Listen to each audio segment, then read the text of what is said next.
Today we are going to learn about molar correction and which bands to use. For molar correction, first we will discuss the concepts, and then I will demonstrate how to give these bands on patient, which wire and which plier to use. First of all, we need to diagnose the problem that our molar has, for which we are going to uh, use these bands. In an ideal case, our molar should be in correct position. There should be no rotation of the molar. In order to check if whether the molar is rotated or not, if we draw a line from distal distobuccal cusp of molar, join it with mesiolingual cusp and extend it, it should pass through the tip of the uh, canine. If it doesn't pass through the tip of the canine, that means our molar is rotated and it needs to be derotated. Another way to check whether molar is rotated or not, the central line relationship, the center line of 5, 6, and 5, 6, and 7 should be in a straight line. If the center line are not in the straight line, there may be buccolingual displacement of molar or mesiodistal rotation of the molars. In a case, we should first recognize the problem that our molar is rotated and it needs derotation, mesio mesiobuccal derotation or distobuccal derotation. Whatever the problem is, we should recognize this by studying the center line relationship and drawing an imaginary line from distobuccal mesiobuccal cusp, which should pass through the tip of the canine. As we can see in this picture, the molar is rotated as its center line is not straight with the center line of the 7. We are assuming that 7 is in correct position mesiodistally, buccolingually. If the 7 is not erupted or is at incorrect position, we will have to see overall arch form, the position of 5, 6 to determine whether 6 is in correct position buccolingually or whether the rotation is there or not. So in this picture, there we can see it is rotated. It needs mesiobuccal rotation for correction, and it also needs buccal displacement. So it can come in line of the arch. It is displaced lingually with mesiolingual rotation. Similarly, this in the second picture, we can see the molar is rotated mesiobuccally and it is displaced buccally as well. So there are two problems in this molar. First, it needs mesiolingual rotation, and second, it needs to be brought in lingual direction so that it can be in the correct position buccolingually with the central groove of 7 and 5, 4, 5, 7 central groove. Third picture, we can see that the molar is correct in terms of rotation. We have checked it through the method I just discussed, the distobuccal, mesiobuccal cusp. If we draw a line, imaginary line passing through the tip of distobuccal mesiolingual cusp, it should pass through the cusp tip of the canine of the opposite direction. But this molar is displaced buccally with respect to the overall line of the arch. So it needs to be brought lingually so that the central group relationship can be corrected.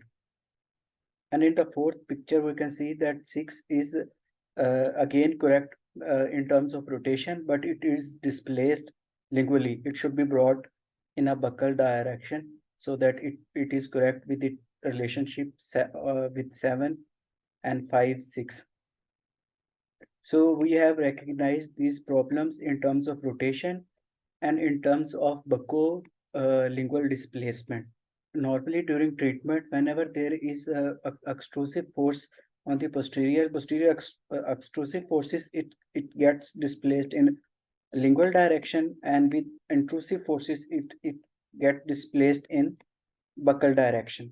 Now that we have learned about these problems of the molar and how to diagnose these problems, we will move to the bends that are needed to solve these problems. First, we will learn the biomechanics of the bend and then how to give these bends with the plier and the wire used. We will discuss three types of bends that we normally use in our clinical practice. First is the off-center bend. Off-center bend, if we have a wire and we place, let's suppose this is a straight, this is a wire, and we place a bend away from its center. It can be approximately at its one-third position or anywhere near its one-third location. An off-center bend is a bend placed away from the center of the wire. We have this piece of the wire and we have placed a 45-degree bend away from its center.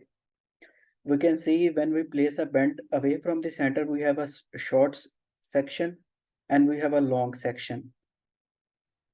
The long section of the wire points in the direction of the force and the short section points opposite to the direction of the force.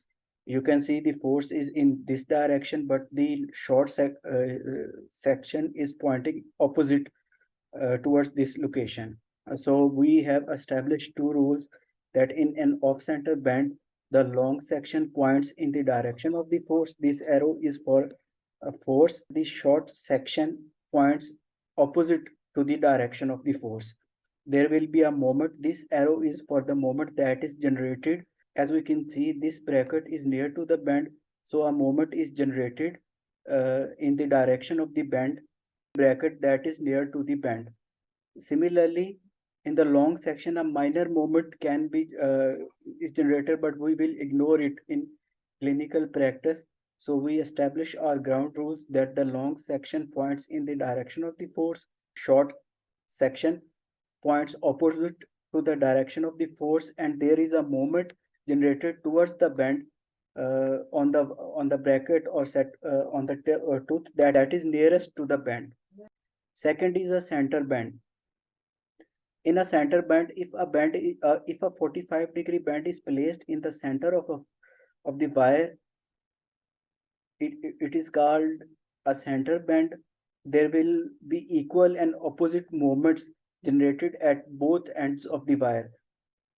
You can see this is the moment that is generated towards the moment direction is towards the bend, and similarly on this end there is also a moment which whose direction is in the direction of the bend. There are also forces are generated, but they cancel each other, so there's no force present in a center bend. Two equal and opposite moments are generated. So we establish our rules that in center bend there is no force on either side of the bend. There will be equal and opposite moments in the direction of the bend on both sides of the wire. Since this center bend is quite difficult to execute in clinical practice, we can generate this center bend by joining two sections of an off-center wire. Imagine this is a wire that ends here. So we have this wire that has an off-center bend, and similarly this piece of wire that also has an off-center bend, and the short section of both these off-center bends points in the same direction, and we join these two off-center bends. Now its mechanics are exactly equal to a center bend. So in other words, center bend can also be generated by joining two off-center bends with short section pointing in the same direction. Uh, and the center bend has no force on either side of the wire. There are two equal and opposite movements whose direction is in the direction of the bend. And the third kind of bend is the step bend that we use in our practice. This is a step bend, and let's suppose we divide this wire through midway. We have this long section and this short section. We already know that short section points opposite to the direction of force. If this short section is pointing thisward, there will be force in opposite direction. There will be a moment in the direction of the bend. This is the moment, and similarly on this side, this is the long section and this is the short section. This short section points opposite to the direction of force. The force is in this direction, but the short section is pointing in this direction, and there is a moment in this direction. If we continue it, it is in the direction of the bend. So we join two off-center bends in the center in such a way that these short sections are pointing in opposite direction. In center bend, the short sections are pointing in the same direction, but in step bend, we have joined two off-center bends in such a way that two short sections are pointing in the opposite direction. We can see this short section is pointing thisward, and this short section is pointing in the opposing direction. In overall in step bend, we have uh, double the amount of force. By joining these two, we have double the amount of force in on this end, pointing opposite to the direction of short section, and similarly on the other end, we have also have force uh, that is pointing opposite to the direction of short section. On both ends, we have moments that are pointing in the same direction. Now that we have learned about the mechanics of these biomechanics of these three bands, we will apply these bands in our clinical problems. We can see in our first problem that we discussed before, these molars need mesiobuccal rotation and a movement in the buccal direction. If we place an off-center bend, this is the short section of the wire. As we know that force will point in the opposite direction to the direction of the short section, there will be a buccal force and there will be a moment generated in the direction of the bend. This molar will experience a mesiobuccal rotation moment and a force in the direction opposite to the short section. So this will be buccal force. With buccal force and mesio buccal moment, this problem of molar will be corrected. So in clinical problems, when we need mesiobuccal rotation and buccal movement of the molar, we place an off-center bend uh, in the wire, keeping in mind that short section always points opposite to the direction of the force, and there will be a moment generated to the nearest bracket of the uh, band.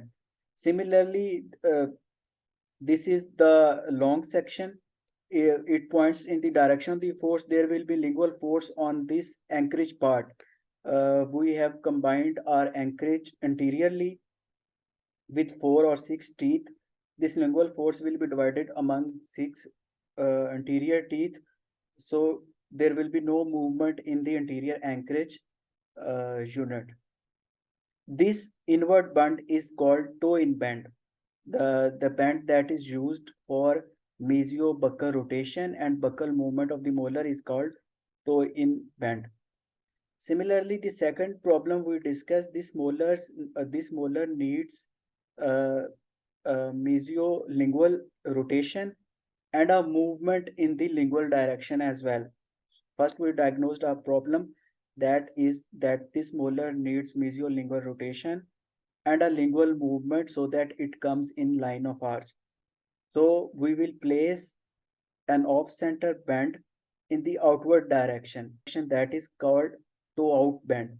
by placing a bend 45-degree bend near the molar in the outward direction. Uh, the short section will point in buccal direction, so the force will be in the lingual direction. This molar will experience a lingual direction force and a rotational uh, moment that will derotate this molar in mesiolingual direction. So we will correct this problem by placing off-center bend in outward direction, that is called toe out bend. So this problem of rotation and buccal displacement is corrected through lingual movement and a mesiolingual rotation moment that is generated through toe out bend. In the third problem, we can see that the molar is not rotated, but it is displaced buccally. So we need a lingual force on this molar. For this, we will place an off-center bend interior anchorage part of our teeth. This will so this off-center bend will make this is a long section of the wire, and this is the short section. The long section, as we know, points in the direction of the force. So there will be a lingual force on this molar, and there will be a rotational force and a force opposite to the direction of the short section that will be distributed among the anterior anchorage teeth, and there will be no movement in the anterior section. The only movement that we will get is the lingual displacement of the molar. This bend is called an in bend. An in bend is the bend that is used for bringing a buccally placed molar inward when there is no need for any rotation of the molar. Similarly, in our fourth problem, we can see that our molar is displaced in lingual direction. We need to bring this molar in buccal direction. So we need to place an off-center bend in near the anterior section, so that we have this long section that will point in the direction of the force. And there will be a short section that will point opposite to the direction of the force, and there will be a moment that will be on anterior anchorage teeth. When this wire is placed, when this band is placed, this molar will experience a buccal force, and its lingual displacement will be corrected. This band, which brings a molar in the buccal direction, is called an out bend. So this is the application of off-center bend that we discussed. First, we discussed its mechanics and how it can help us solve our problems clinically. Now we will learn about the clinical application of a center bend. As we have discussed already, the center bend produces two moments at opposing ends, and there is no force present. Uh, there is no force present at either end. The center bend can be produced by placing a 45-degree bend in the center of the wire section, or by joining two off-center bends such that the short sections are pointing in the same direction. For its clinical application, let's discuss. There is a situation when our molar needs rotation, mesiobuccal rotation, but it does not need any buccal or lingual movement, that its buccal or lingual position is correct. The only abnormality in our molar is its rotation with no buccal or lingual displacement. For this rotation correction, we need a center bend that produces only moment, and there is no force on this molar. In order to produce a center bend, we'll place two off-center bend with short section pointing in the same direction. First, we will place a bend near the molar tube, similar to a toe-in bend that off-center bend we place. After placing a toe-in, after placing a 45-degree bend near the bracket near the molar tube, we will place a 45 inward bend anteriorly near our anchorage teeth. So we have two off-center bend. This off-center bend that, let's suppose this wire ends here in the center of the in the center. So we have placed one off center band such that its short section is pointing in the inward direction, and and the other section of the wire has an inward band that is also pointing in the same direction of the other short section. So we have two off-center bands joined such that the two short sections are pointing in the same direction. So we will have a moment at this end of the wire, which will produce the mesio-buccal rotation of this molar, and the other moment will be uh, absorbed by the anchorage teeth, and there will be no movement in the anchorage area.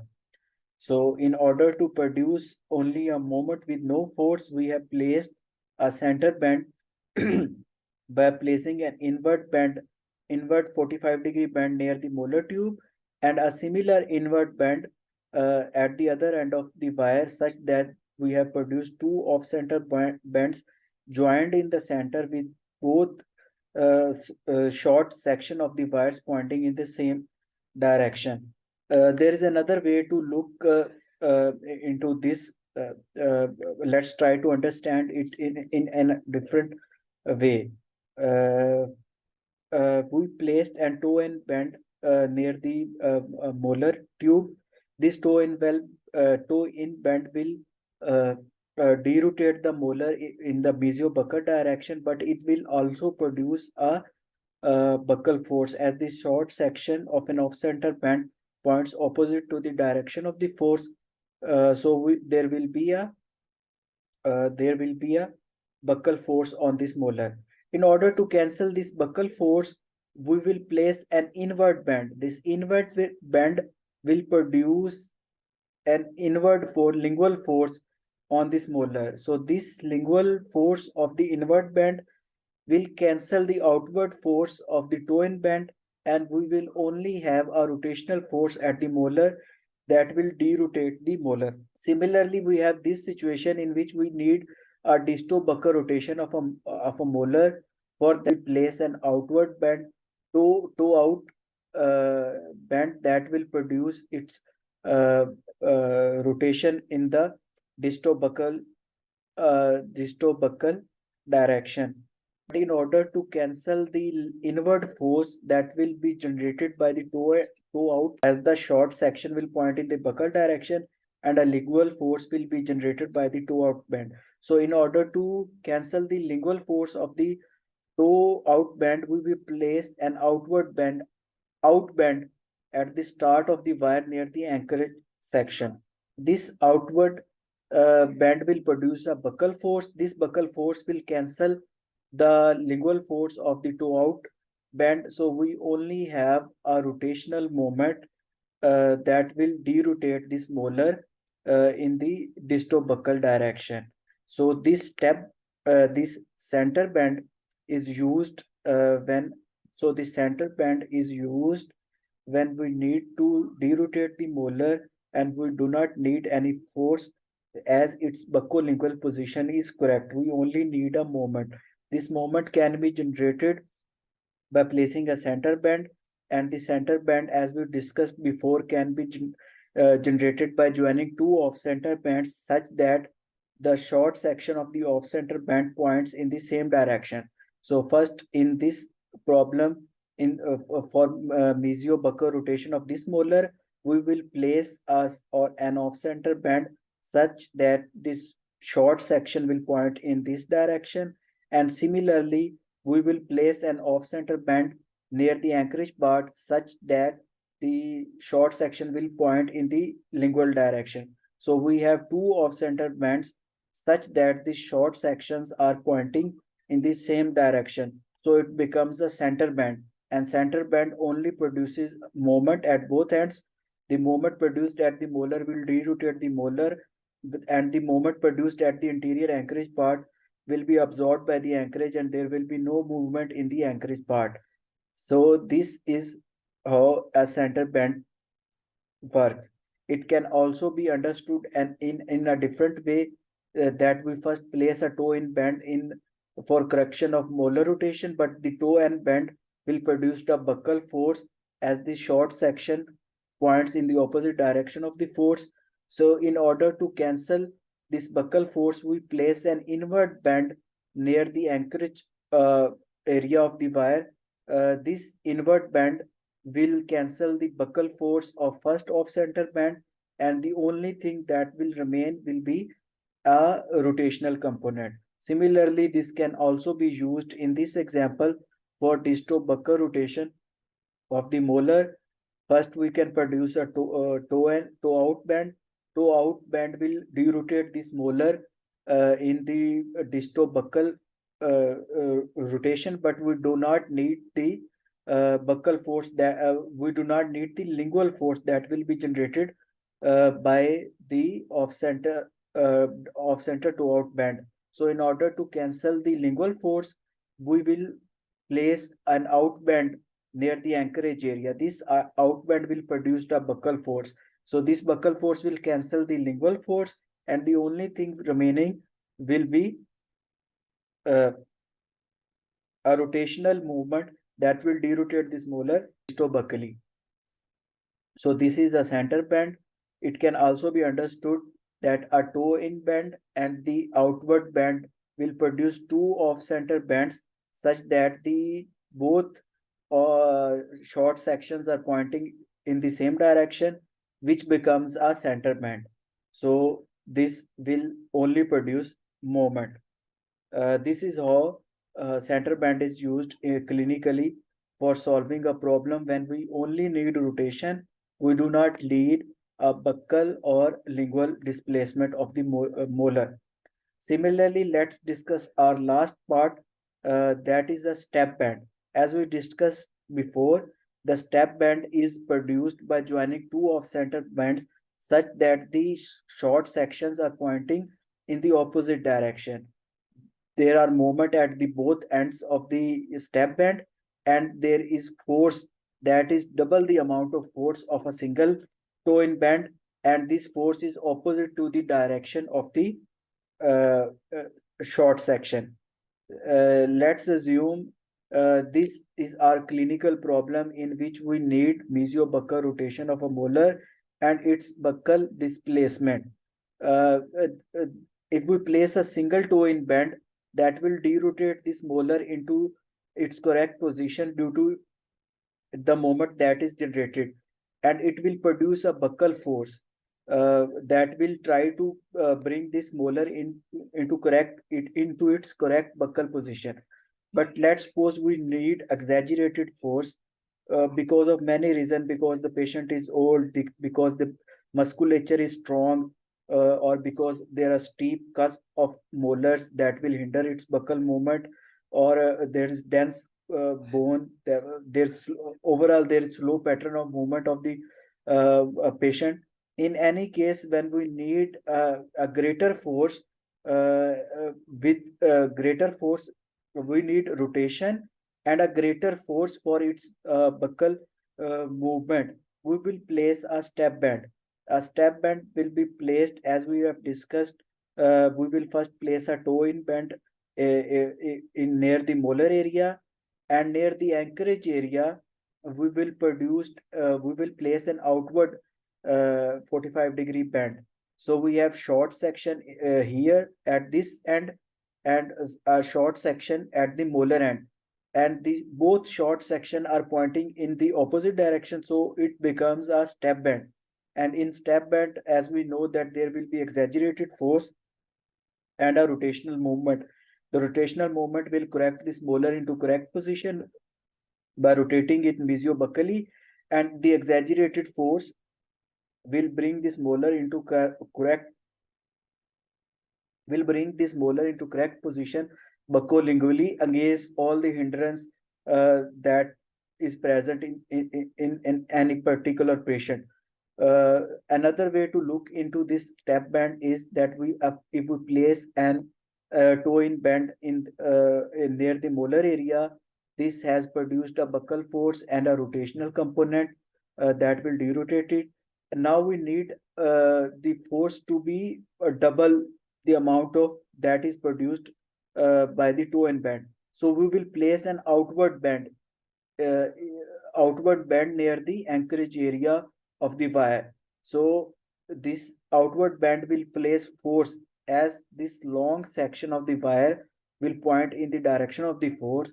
So there will be buckle force by the bend, that out bend we placed near the anchorage area, and there is also buckle force that is produced by the toe in bend. So this is a step bend that is produced to derotate the molar and produced an exaggerated force in the buccal direction. We have another situation. In this situation, we need to rotate the molar mesolingually, and we also need to displace the molar in the lingual direction. Again, for mesiolingual rotation, we will place an toe out bend.